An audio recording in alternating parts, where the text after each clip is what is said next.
আর মক্কার মুশরিকরা কাফেররা পর্যন্ত মিথ্যা বলা জানতো না, মুসলমান তো বহু দূরের কথা। আবু সুফিয়ান মুহাম্মদ সাল্লাল্লাহু আলাইহি ওয়াসাল্লামের সবচেয়ে বড় শত্রু, সব যুদ্ধে আল্লাহর নবীর বিরুদ্ধে নেতৃত্ব দিয়েছে। তো আবু সুফিয়ান যখন বাদশাহ হিরাক্লিয়াসের দরবারে, তখন লাইভ নাই, রেকর্ডিং নাই, কেউ সাক্ষী দিবে তার বিরুদ্ধে সেটা নাই, কিচ্ছু নাই, ফোন নাই, মাইক নাই, কিচ্ছু নাই। আবু সুফিয়ান চাইলেই মিথ্যা বলতে পারত, কিন্তু আবু সুফিয়ানেরা মিথ্যা বলাটা জানতো না।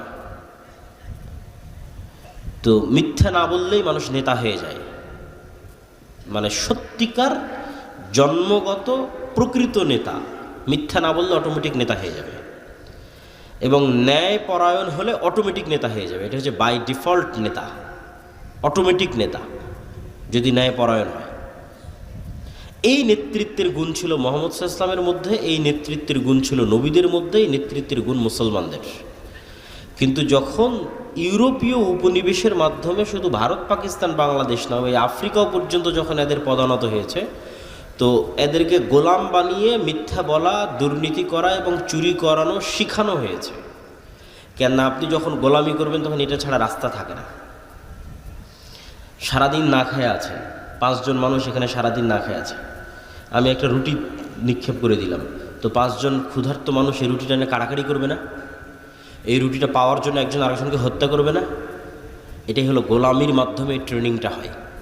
যখন আপনি গোলাম হয়ে গেছেন তখন একটা টাকার জন্য মিথ্যা বলবেন, একটা টাকার জন্য আরেকজনকে হত্যা করবেন, একটা টাকার জন্য আরেকজনকে ধোঁকা দিবেন।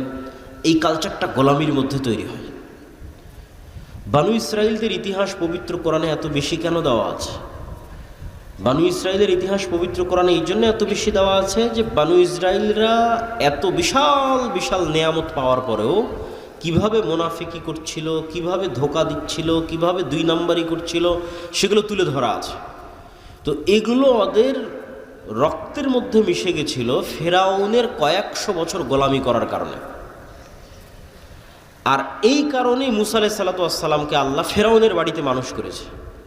কেননা মুসা যদি আর 10টা বানু ইসরাইলের সাথে মানুষ হতো, তাহলে আর 10টা বানু ইসরাইলকে খাওয়ার জন্য মিথ্যা বলতে হয়, চাকরির জন্য মিথ্যা বলতে হয়, একটা রুটির জন্য দুর্নীতি করতে হয়। তাহলে মুসা আলাইহিস সালাম ওদের সাথে থাকতে থাকতে ওই গোলামির নেচারগুলো না রক্তের মধ্যে ঢুকে যেত, বিকজ তার জাতি হচ্ছে গোলাম, বানু ইসরাইলরা গোলাম। তো মুসা আলাইহিস সালামের মধ্যে যেন গোলামির স্বভাব না ঢুকে, এই জন্য বাদশার বাড়িতে মানুষ করা হয়েছে, যেন জন্মগত সত্য বলা, জন্মগত ন্যায়পরায়ণ হওয়া যেন